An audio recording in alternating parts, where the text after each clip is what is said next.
Spring of 1945. Patton's Third Army was tearing through southern Germany and Austria, cracking open concentration camps as they advanced. What his soldiers discovered behind those gates, walking skeletons, ditches heaped with corpses, the cold industrial infrastructure of organized extermination, rewired every man who witnessed it, permanently. But buried in those weeks is one specific incident that has never been given the telling it demands. A group of SS officers standing inside a liberated camp, surrounded by the wreckage of everything they had engineered, turned to their American captors and made a demand. They wanted better food, more than the Jewish survivors around them were getting, even in defeat, even in captivity, even ankle-deep in the evidence of their own atrocities. They believed they deserved more. And then they met General Patton. To grasp what happened next,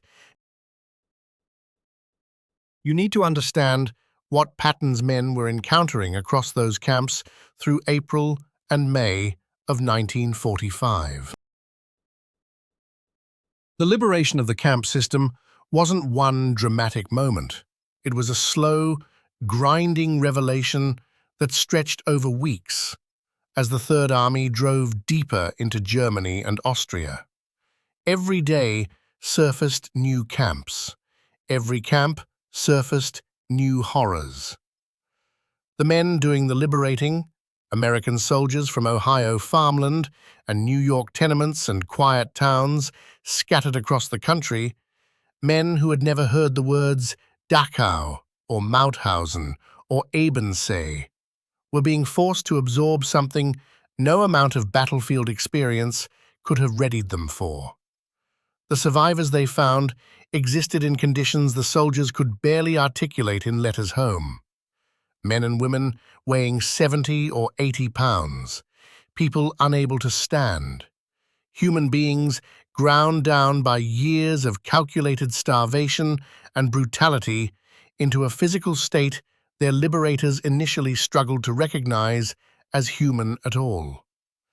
Medical teams arriving behind the frontline units worked without pause, desperately trying to stabilize survivors, trying to solve an impossible puzzle. How do you feed someone whose digestive system has been so ravaged by starvation that ordinary food becomes lethal? This was a humanitarian catastrophe on a scale the American military possessed no doctrine for, no training, no preparation. And the SS guards and officers who had administered these camps, the men who had engineered the starvation, who had chosen who lived and who died, who had constructed and operated the machinery of the final solution. Many of them were still there when the Americans walked through the gates. Some had bolted. Some had tried to disappear into the prisoner population. Some had fought back. But a significant number simply stayed, either because escape routes had collapsed or because they carried the specific arrogance of men who had never once been held accountable and assumed the Americans would recognize them as soldiers, that their status as German military personnel would shield them. That arrogance is what produced this moment. The exact camp and the precise date matter less than what unfolded. A group of SS officers held as prisoners of war, because technically, under the laws of war, the Americans were bound to follow. That is what they were, regardless of what those men had done. Filed a formal complaint through the prisoner administration system. The subject was food. Their rations were inadequate. The provisions they received were beneath men of their rank and position. They demanded nutrition befitting their status as officers of the German military. That complaint traveled up the chain of command. It landed on Patton's desk. Here is what you need to know about Patton and the camps. He had personally walked through at least one major concentration camp, Ohrdruf, a subcamp of Buchenwald, among the very first camps American forces liberated in early April 1945. What he witnessed there fractured something inside him. He vomited. He wept. He ordered every American soldier in the vicinity and every German civilian from the surrounding towns dragged in to see what had been done in their name, in their country, behind their walls. He wanted witnesses. He wanted the world to see it. In his diary, he wrote that nothing in his life had struck him so deeply, and that the perpetrators of what he had witnessed deserved no mercy, no consideration beyond what military necessity absolutely demanded. When that complaint from the SS officers landed on his desk, when he actually read that these specific men who had been cogs in the machine that produced Ohrdruf and Dachau and everything else, were demanding better food than the Jewish survivors around them were receiving, General Patton's response was not a military memo. It was not a formal, administrative reply. It was eruption. The exact words Patton used vary depending on the source. This was not a prepared address. It was a man reacting in the moment to something that struck him at the deepest moral frequency. But the substance remains consistent across multiple accounts. He said, in language that permitted zero ambiguity, that these men would receive exactly what they had given, that the food Jewish survivors were eating, the careful, medically supervised nutrition program designed to pull starving human beings back from death's edge without killing them, was more than these officers deserved. That if they wished to lodge complaints about their conditions, they should have thought of that before they built the camps. That their status as German military officers shielded them from certain things. But it did not shield them from his contempt, and it did not entitle them to a single additional calorie beyond what they were already getting. Then he pushed further. Patton ordered the SS officers housed in conditions that mirrored, as closely as American military regulations permitted, the conditions they had imposed on their victims. Not torture, not illegal treatment, but no comfort, no privilege, no recognition of rank or status beyond what the laws of war absolutely demanded. They would sleep on the ground if that was what existed. They would eat what was available. They would stand in lines. They would be processed like the prisoners they were, not the officers they pretended to remain. Every concession to their comfort that was not legally required, denied.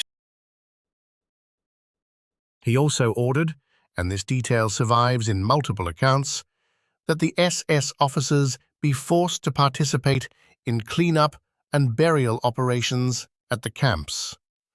The physical labor of confronting what they had constructed, American soldiers supervised, the SS officers worked, and Patton, when briefed on this arrangement, said something to the effect that it was the least they could do, and considerably less than they deserved. The reaction among American soldiers who learned of Patton's response was immediate, visceral. These were men who had walked through those camps, who had seen the survivors, who had carried people weighing almost nothing to medical stations, who had dug mass graves and attempted to count bodies beyond counting. They had been following the rules on prisoner treatment with the professional discipline of trained soldiers. But those rules had felt wrong in a way that was difficult to put into words, when the prisoners in question were the men who had operated these places. Patton had given voice to that feeling. More than voiced it, he had acted on it within the boundaries of what law permitted. There is a larger truth about Patton and justice that this moment reveals.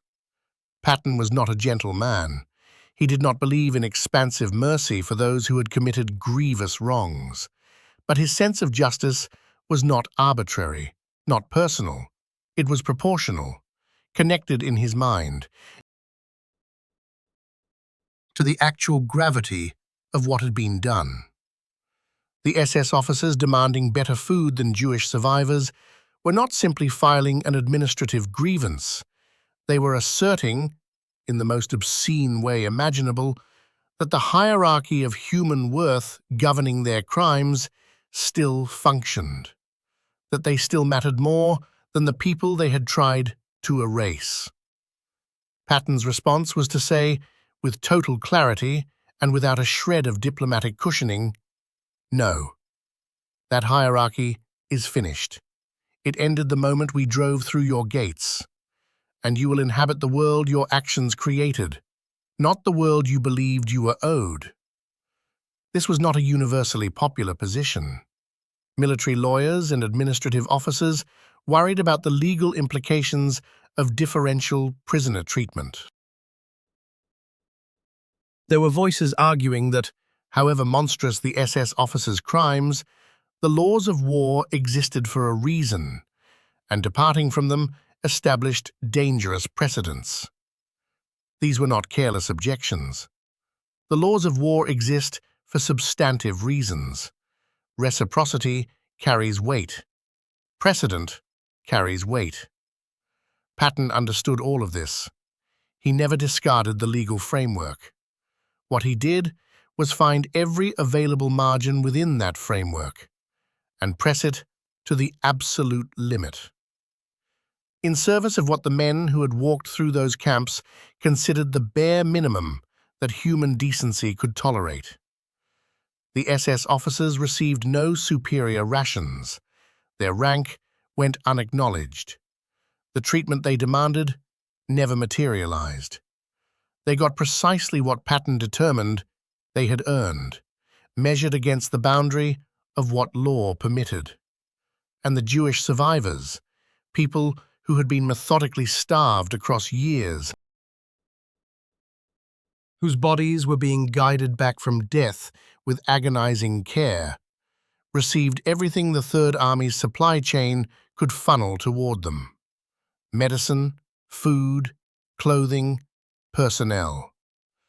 Patton drove his logistics apparatus harder for the survivor care mission than many of his own officers believed was justified. The war had not formally ended. He drove it anyway. General George Patton died in December 1945. He never faced a public accounting for his stance on the SS officers and their food grievance. But the answer survives. It lives in the testimony of the men who stood beside him, in the orders he issued, in the words he spoke when that complaint landed on his desk. It remains one of the sharpest windows into who this man truly was, not merely as a commander, not merely as a warrior, but as a human being staring directly into the most extreme expression of human evil and being asked to answer it within the twin constraints of military law and personal conscience at the same time. He answered with fury, with precision, with a justice that was rough, imperfect, bounded by statute, and aimed in exactly the right direction. He looked at the SS officers who had insisted on better food than the people they had tried to exterminate, and he said, "Just no." Then he made certain that no carried consequences.